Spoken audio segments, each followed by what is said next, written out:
All right, welcome in. This is episode 2 of what I'm calling the Catamount Chronicles, my UVM-based podcast. It's all thanks to my friends over at the Strike Zone Baseball Academy in Essex Junction and Sobu Stretch, a boutique yoga studio just off of Shelburne Road in South Burlington. I want to welcome in one of UVM basketball's most decorated alums. It's Mike Trimboli. Mike, how are you? I am doing very well. How are you, Brady? Good, man. I appreciate you joining us. This is the first podcast that I'm doing with the hat decor behind me as opposed to my usual blue tablecloth. Do you like the idea of the hats behind you, or behind me, rather? Oh yeah, definitely. Oh, I like it a lot. They're All all right. baseball though. We gotta get you. We gotta get you some NBA ones back there. There's a throwback 1993 Seattle SuperSonics hat up there at the very top that you can't see all that well, but there is one there from the early Sean Kemp, Gary Sean Payton Kemp, days. baby. I love it. I love it. So you graduated as one of the most decorated hoopers in Catamount history. I mean, you're a member of the New England Basketball Hall of Fame, all conference, all 4 years in Burlington. You graduated the all-time leader in assists, one of only 4 players to eclipse 2,000 points. That's quite a resume, man. It was, yeah. Looking back on it, it just shows, all the time and effort that was put into it. What you could get out of putting in a lot of hard work and a lot of days where, you weren't or you didn't have team practices and stuff like that. But I was always in the gym, working on my craft, and really a lot of it goes to the teams that we had. I mean, if it was the Eddie Benton days where, it was just Eddie Benton on the court and, I think a lot of it has to do with the success of the team that we had and all the good players that I had around me that, you can't get assists if you pass to the person and they miss. So, I gotta ask you this because you're kind of from, in my mind, a weird era of UVM basketball. You played from 2005 to 2009. It was post Tom Brennan, post Sorrentine, Coppenrath, but pre John Becker and all the success. Now, when you look back at your era of Catamount hoops, what do you think about it? Because I don't want to say it's the forgotten years, but it's the years that we don't talk about as much. yeah, no, it's, one of the things that we always get, or I always get, a lot of the guys that graduated with me, is, oh, were you on the Syracuse team? Yeah. They're like, no, we came in the year after. And then they're like, oh, didn't you make it? Didn't you play Syracuse? No, that was the year after we graduated. So we got bookended pretty nicely. I think the biggest, or the most successful thing I think our team did was, when teams have a run like they did prior to us getting here, going to 3 championships, beating Syracuse, that whole thing, a lot of times, a program could drop off and really become non-existent anymore. And I think the one big key thing that we did was, I think in my 4 years here, we had, I think we were like top 5 in most wins in New England. And I think we were like top 3 most road wins in New England. I think UConn for the most wins. I think like UConn and BC were like the only 2 that were above us. So, we never in the America East Conference. It's a one and done, or one team. There's no automatic bids coming out of the America East. So for that, it is tough. It's a very tough situation that you have to go through. I think we were conference champs 3 or 2 out of the 4 years, regular season champs 2 out of the 4 years, but we never were able to win the one you need to win in order to make it to the next. But I mean, we had the NIT conference, we did the CBI one year, so there was a lot of success without the one that people remember the most. What was the vibe like when you got to campus? Because Tom Brennan's gone, you played for Mike Lonergan, and Sorrentine, Coppenrath are gone. The team's just beating Syracuse. Did you find pressure in coming in as a freshman in that situation? Did you find it exciting? Were you excited to write your own chapter and all those guys are gone? What was the mindset like when you got here? Yeah, our big thing, I remember the phrase that we use, it's we weren't rebuilding, we were reloading. Yeah. Was our our motto at the time. And with you always say TJ and Taylor, but I mean, you had Dave Hayne, Jermaine, you had I think it was 6 seniors on that team, 5 or 6 seniors that were on that team that they're all gone. We had 0 seniors when I came in my freshman year. So when you're looking at it that way, it was, we have nothing to lose. is how we felt. And we wanted to just show ourselves and compete at a high level. We had, Martin Klemesh, who, he experienced all, and he was definitely a true leader on that team to help us get to that point. In that first year, we made it to the championship game and beat some unbelievable teams. I think, people will say nowadays that the league has weakened. And when I was my freshman year, I even felt it my freshman year to my senior year. The talent that was in the league my freshman year was, the best I've experienced it. Binghamton was an unbelievable team my freshman year. We beat them at their place in the semifinals. Shouldn't have, but we did.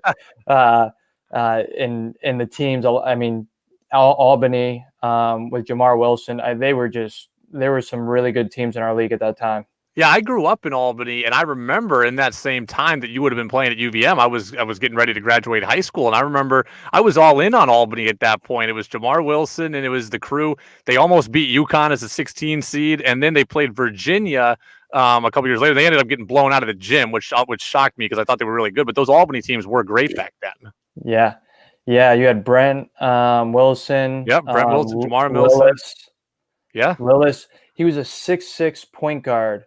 And he went baseline on us one time, left hand dunked it. And we were just like, that's a point guard in our league. It was just like, it was pretty cool to play with those guys. Famed Albany big man, Christian Zollner was on that team. And Lucius Jordan. So there's my. Yeah, Lucius was really good. 1,000-point scorer.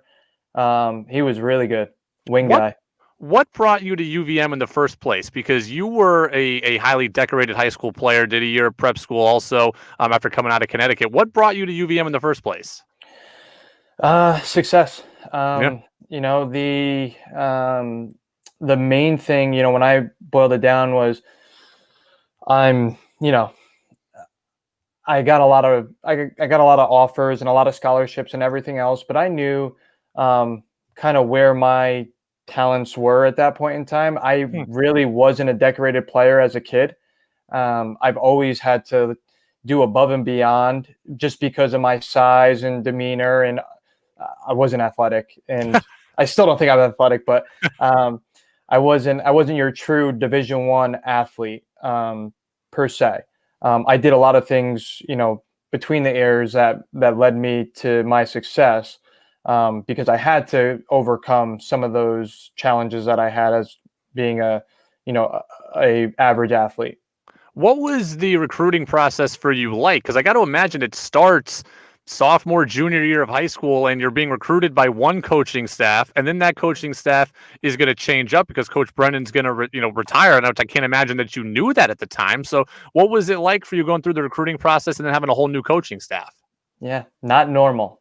So my whole process was a little bit different than the average kid because I played on a high school team at Trinity Catholic with 5 Division I players. Wow. One of which went to UConn and Craig Austri. Dave McClure went to Duke. We were 27-0 and out of Connecticut. So I had a lot of talent around me. For high school basketball. Yeah. AAU was a little bit different, but I had, coming out of my senior year or in my senior year of college or of high school, before I did my PG year, I didn't have any offers. I had 0, even D2, nothing on the table. Just because I had a lot of people around me and only the, top, Krzyzewskis were coming into the building to watch us play. What really did it for me was going from, and I was a 2 guard at the time. Wow. Because our point guard was Craig, who went to UConn. And so I really didn't have, and on that team, we were 27-0. I averaged 19 points a game. Oh my God. And it was weird how, people look at prospects as opposed to what's actually being put out there. And I had an AAU coach. I actually transferred AAU teams during that, which was saving grace for me. I went to the Fairfield County Stars was the name of our team. We had reversible orange and white jerseys. Some guy who played at Fordham kind of created this team, and it was a bunch of just local kids. And we ended up being 17th in the country at one time. It was just a huge progression. But the AAU piece of it led me to getting looked at. I was playing against, I mean, you name it, J.R. Smith, the kid who played for Duke, who's now an assistant at Ohio State. I can't remember his name. Or actually, no, I think he was at George Washington. You would know it if I said the name of the kid. Just blanking on it right now. I'm trying to think of Duke players who are at Ohio State. All I can think of is Greg Paulus. Greg Paulus, thank you very much. There you go. From New York. Played against him. One of the games that I had against him, I had 42. He had 43 in an overtime game. But that kind of like things like that put me on the map as being like a top You had player. 43 against Greg Paulus? I had 42. He had 43. I apologize. And we lost by 1. Oh, my God. But just situations like that kind of led me to get my name out there and playing consistently in the AAU circuit. And the success that I got from that was a huge development in my recruiting process. So, by the end of it all, going in after that summer, so after I graduated high school at Trinity and I went and I did that extra year, that summer, my stock just went through the roof. And I had like 40 Division I offers or something like that. But what I knew about myself, to answer a long-winded answer to your question, was I didn't have anything. So I knew when I got to college, all I wanted to do was play. And I didn't want to get over recruited. I didn't, my whole thing was play right away. And so Siena, which I'm sure you're well aware of, Siena and Vermont were the two schools that offered me. Their program was set up to have a 4-year point guard every 4 years. And it just so happened my timing with Vermont was going to be that point guard for the next 4 years. TJ did it. Eddie Benton did it. Tony Osiari did it. So all these people that were before me, they kind of set up this program for that. It obviously changed once I got here, but that's how it was set up. So my whole thing was to be able to, I just wanted to get on the court and prove myself right away, or have the opportunity to. We talk a lot about this, and we had been talking on the radio show while I was there about UVM hockey and how they rebuild themselves. What is it that going through the recruiting process you want to hear? Do you want to hear simply you're going to play and maybe right away it doesn't matter? Hey, the team is projected to be good. The team is projected to be bad. I just want to get on the court. Do you want to hear about, hey, we're going to get you a chance to play at the next level, whatever that next level may be? What is it that you want to hear as a player?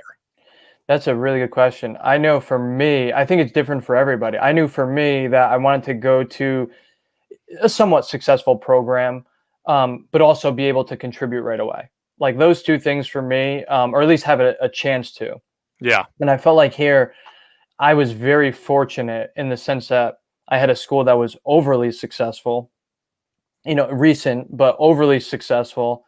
And the program was set up for me to come in, like timing was just perfect for me to come in as TJ was leaving and be able to play right away. I don't know if I was a year younger or if I didn't do my PG year, if I would have had that same opportunity because TJ would have been here for a year. I know what the politically correct answer is to this, and I know what you would say if you were 18 years old. I know what I would say if I was 18 years old, but I'll ask you now as a 30-something, would you rather be on a bad team where you're the man or be on a great team where you barely play? That's a difficult question. Because I'll say it. I'll be selfish about it. If I'm playing at the Y, my team might lose, but if I'm getting my shots up and I can score and people are noticing me, I'm feeling okay about that day. As opposed to the team that always wins and stays on the court forever, but I never get the ball. I'd rather be the guy who's on the losing team but scores. Yeah. The contribution piece, right? It's always, you want to contribute to whatever success. And I've always been the person that, hey, if we win, it's because of me. And if we lose, it's because of me. Yeah.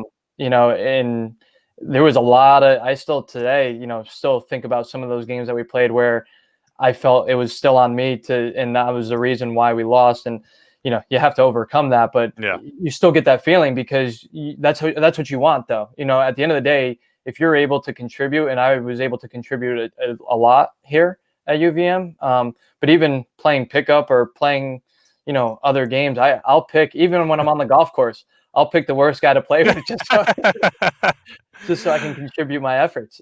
One of the coolest things I think about you is, and there are others like Ernie Duncan who's doing it too, but you've stayed in the area. I mean, you've stayed around town. Why is that? Did you have it? And by the way, did you have a desire to play overseas at all? Did you have options? Yeah, I actually went overseas for a year. I played Okay. in Poland and Slovakia. It was a short stint, and I wish I would have done it for longer. Just things didn't work out. Agent, just all the political stuff that I've goes heard in the iffy business things side of about the things. money in those overseas leagues. Yeah, it could be very difficult. You have to really, I mean, it's not easy. Like you'll see players that definitely weren't as good as you that had an unbelievable career overseas just because they Yeah. got into the right situation. Agent put them into a good situation. They were able to build their career from there. I unfortunately didn't have that good of a situation, or I wasn't Yeah. put into a good situation.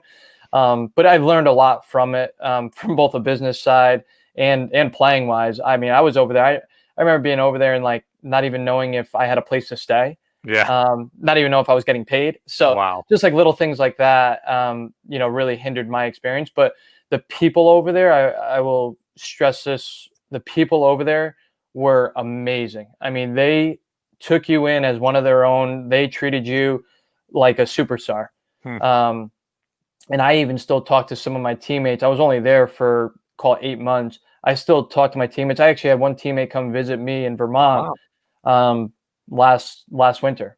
Wow. Very cool. So it's really, really cool experience. I would any kid that or any young adult that is graduating from college that wants to go over, I highly recommend doing it. Well, you're going to see it on the ticker here on the bottom. The Catamount Chronicles brought to you by Sobu Stretch, located just off Shelburne Road in South Burlington. It's a yoga studio. They have just opened up recently. They're doing so safely through all COVID-19 protocols, following the CDC. They've got 3 to 5 person classes. They've got virtual and in-person sessions. You can learn more online, sobustretch.com. And for any of my listeners, you're going to get $5 off your first class by using the promo code Brady5. So Brady5 for $5 off at Sobu Stretch. Mike, are you a yoga guy? Oh, I'm into it. Bikram. Really?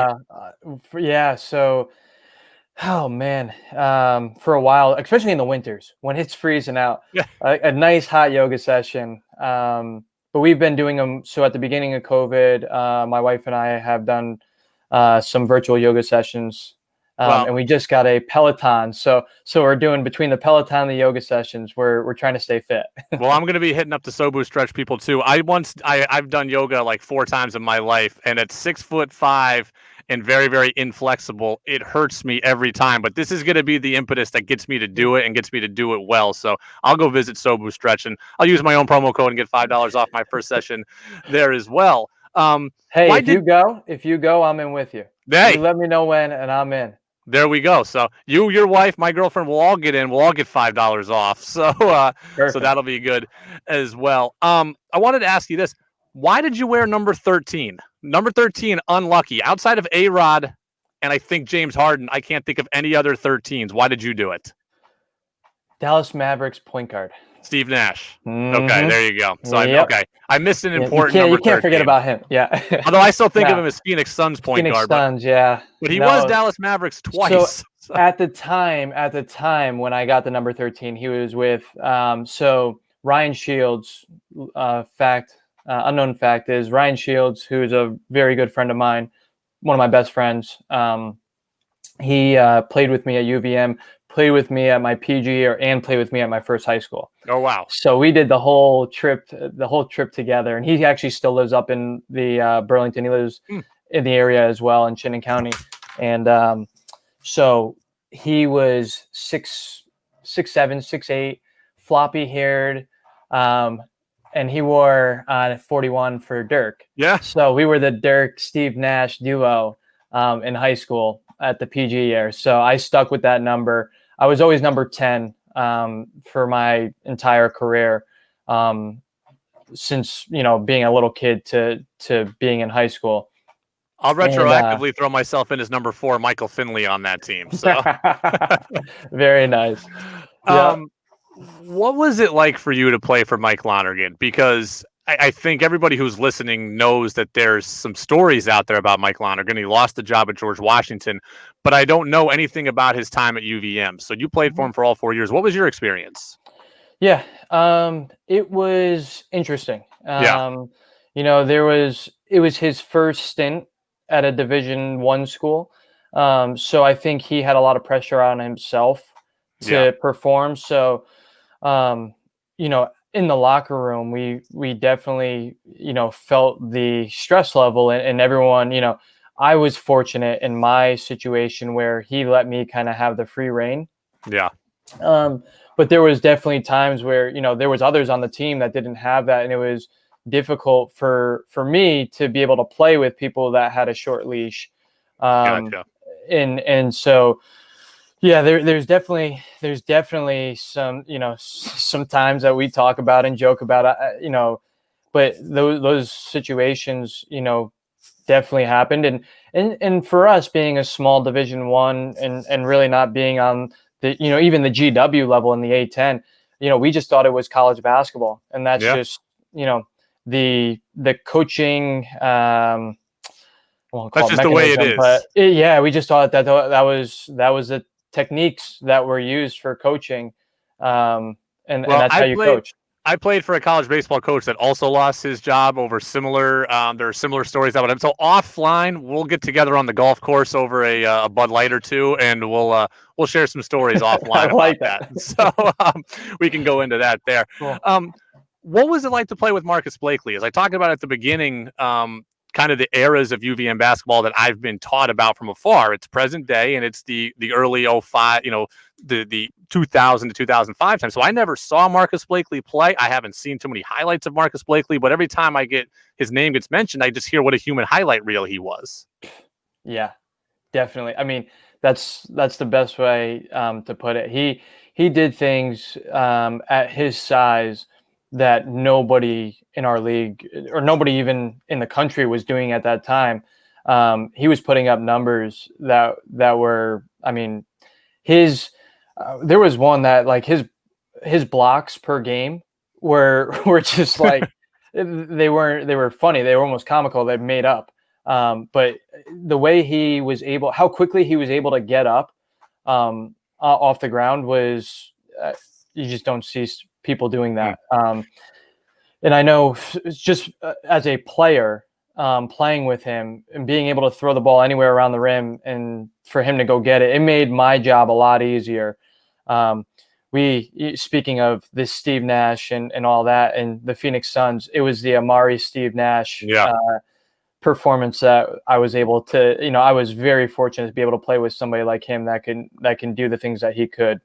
Did you ever feel overshadowed? Because when you look at the numbers, your numbers are, as we said, one of only 4 players to get 2,000 points, all-time leader in assists. But when I hear about this era of UVM basketball, Marcus Blakely is the first name that often comes up. Do you ever feel overshadowed?